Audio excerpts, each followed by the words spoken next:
আসসালামু আলাইকুম। ২ পাউন্ডের একটা প্রিন্সেস থিম কেক ডেকোরেশন করব। এটা পিঙ্ক কালারের মধ্যে আমি ডেকোরেশন করেছি। আসলে আপু আমাকে বলেছিল ব্লু কালারের মধ্যে ডেকোরেশন করতে।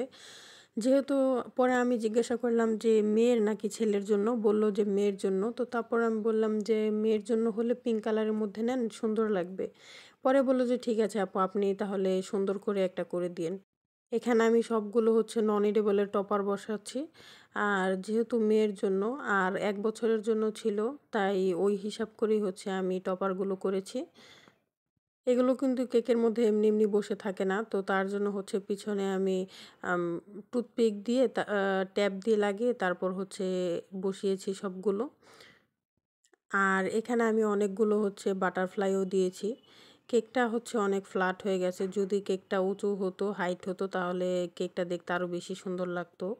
তো যাই হোক, এখানে আমি একটু খালি জায়গায় চকলেট গানাশ দিয়ে মেয়েটার নাম লিখে নিয়েছি।